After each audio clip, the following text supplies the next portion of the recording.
Welcome back to the Deep Dive. Today we are jumping headfirst into the world of Haskell syntax. And if you've ever looked at a block of Haskell and felt like you needed a degree in abstract math just to get through it, well, this is definitely the deep dive for you. Yeah, absolutely. We're pulling our insights today from a really fascinating source. It's a programmer's journal on kianm.org. The author calls it The Musings of an Old Software Plumber, which I love. Yeah, that's great. And he uses what seems like a pretty standard task parsing command line arguments to really unpack two of the most foundational and, frankly, confusing parts of functional programming. That's right. So our mission today is to demystify how Haskell actually applies functions. We're going to get to the bottom of what that little space bar really does and why the whole idea of a function taking, multiple arguments is, well, sort of a clever illusion. And it all starts with this one line of code that he pulls out. It is genuinely cryptic. It's execParser info empty helper idmm. Okay, yeah. Let's unpack that. That single line is a perfect example of what makes functional code feel so impenetrable at first. It's concise, I'll give it that. Right. But it's just loaded with these non-alphabetic operators. You've got the $sign, you've got this thing, and then idme. It's a lot. And before we even get to how functions are applied, we have to talk about that first symbol, that $sign. So in simple terms, what is that actually doing there? It's a function application operator, a bit like whitespace, which we'll get to, but it has two very specific properties. First, it has the absolute lowest precedence, so it always executes last. Okay. And second, it's right associative. So when we see execParser info, the $sign is basically telling the compiler, hey, run everything to the right of me first. And then when you have the final result of that whole big mess, feed it back as the one argument to execParser. It just saves you from wrapping the whole right side in parentheses, right? Precisamente. It's a shortcut. And while that saves a few keystrokes, the source makes a great point that it immediately sacrifices clarity. I totally agree. My eyes just jump to the end of the line trying to figure out where the expression even ends.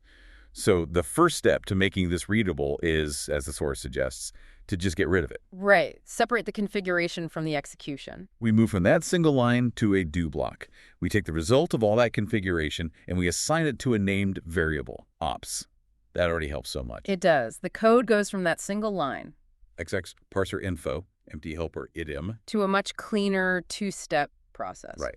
Main do, and then let ops info empty helper idem, and then on the next line, execParser ops. And that separation is just so critical because now you have your configuration, the ops, as this distinct thing. It's separate from the action, the execParser call. As the source points out, that ops definition is going to get bigger. You're going to add headers, help messages. Exactly. And you don't want execParser getting buried deeper and deeper inside this giant nested expression. You keep it clean. That makes perfect sense. It's like having a clean blueprint before you start building.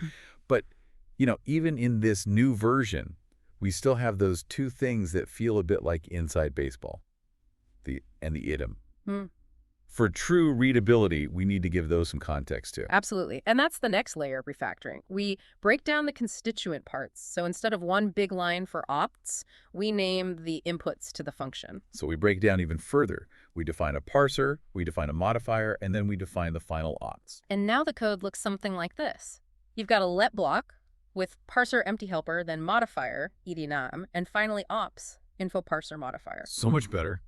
Now we can actually talk about what those weird operators are. That ina, which comes from the opparse applicative library, it's just about combining parsers. It's a combinator. It's just saying, take this parser and this helper parser and kind of smush them together into one big configuration. Pretty much, yeah. And idem... What's that one?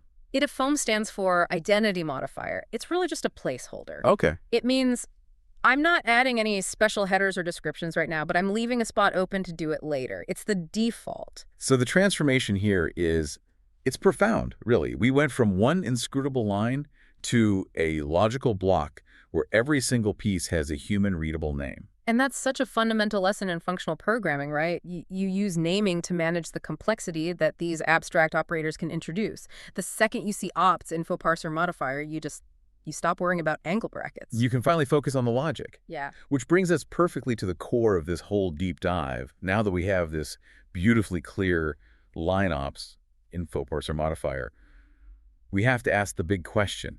How does Haskell actually process those three words, just separated by spaces? Exactly. In most languages, you'd see InfoParser modifier. The parentheses kick off the call, the commas separate the arguments. That's the convention. Universal, yeah. But in Haskell, the critical difference is that the function application operator is simply whitespace. A space. A space. That's what signals application. And this is key.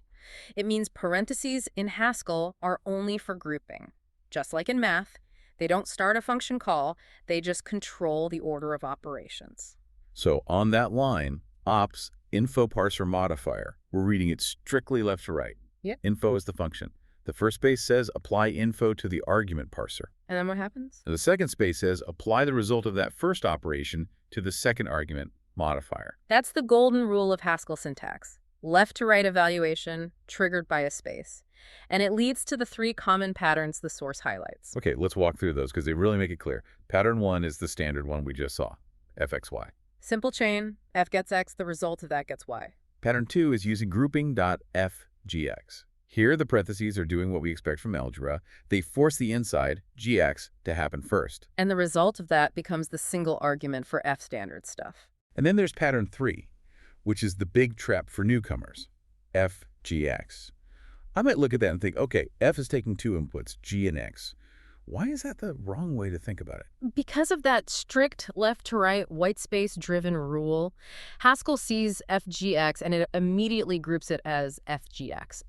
It tries to apply the function f to the argument g first, but g is probably another function. So if f is expecting, I don't know, a number, and you give it a whole function instead. The compiler just throws a type error. It says, I'm trying to apply f to g, but f has no idea what to do with a function of this type. And it's all because you missed the parentheses that would have forced g to evaluate first. Exactly. Understanding that whitespace means sequential left dissociative application is how you debug those errors instantly.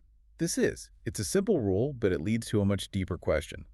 If my info function clearly needs two things, the parser and the modifier, how can this simple sequential model even work? And that is where the whole conceptual model shifts. That's the revelation of currying. Right. So currying changes our very definition of what a multi-argument function even is. It does, because the truth is, in Haskell, every function takes exactly one argument. Okay, wait, I have to stop you there, because that sounds wrong. Yeah. If I write a function called add that takes two numbers, say 5 and 3, and gives me 8, you're telling me add only accepts the number 5. And then something else happens. That feels really inefficient. I get that. It seems complex, but that perceived complexity is actually the source of all its power. The idea, named for Haskell curry, isn't that the second argument gets ignored. It's that the application happens in stages. Okay, walk me through the stages. What happens when I write add 5-3? Well, the evaluation is always left to right, so it's really add 5-3. First, the function add is applied to the first argument, 5. Okay. Now, crucially, this does not return the number 8. What it returns is a brand new function. We call it a partially applied function. So it becomes a new specialist function. A function that it knows I have the number 5 and now I'm just waiting for one more number to finish my job. Precisely. You've just created a specialized version of add on the fly. We could call it add5. And that new function add5 is then immediately applied to the second argument 3, which finally gives you 8. That is a huge conceptual shift. It explains why the whitespace syntax works so naturally. The space isn't just a separator, it's managing this sequential chain of functions, creating other functions. And that's the functional magic. That structure, where every function is a single argument machine that returns an intermediate function, unlocks this incredibly powerful technique, partial application. Can you give me a practical example? Like, where does this actually make my life as a programmer easier? For sure. Imagine you have a logging function, log message, and it takes 3 arguments, the timestamp, the severity level like error or info, and the actual message string. Okay, so log message, time severity message. Right. Now imagine you're working in a specific part of your code, say the database connector module.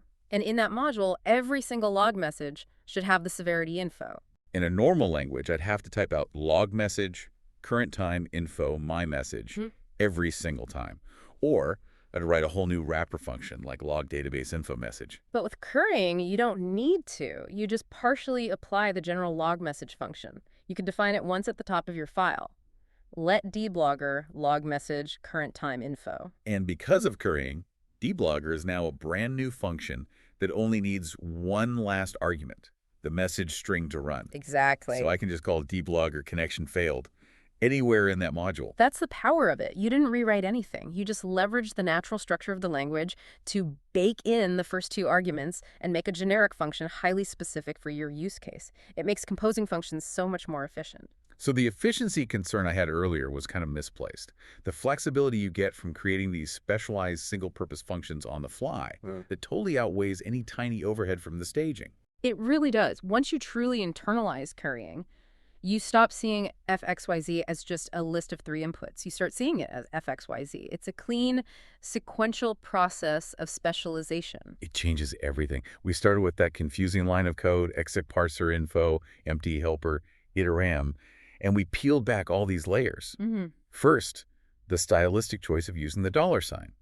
Then the syntactic rule that whitespace is application. And finally, the deep conceptual foundation of currying that makes it all possible. And understanding that whole journey from that one cryptic line to this sequence of function creation, that really is the key to getting your head around Haskell. Currying isn't some quirky feature. It dictates everything about how you design and use the language. It just shows how the simplest thing, a space on a keyboard, can represent this massive philosophical difference in how you think about computation. It certainly does. And that brings up an interesting thought. Since we now know that the foundation of Haskell is this singular idea, functions only take one argument and return a new function, it raises a question for you to think about. Given that every function call just returns another intermediate function that has to be called, how might that core design inherently change the way you'd implement error handling compared to a traditional language that just uses exceptions or return codes? That is a great question to ponder. Does it make error handling more granular, or does it make it harder to trace where things went wrong? Something to think about. That's all the time we have for this deep dive. We hope you walk away with a much clearer picture of what that little bit of white space really means. Thanks for joining us. Until next time.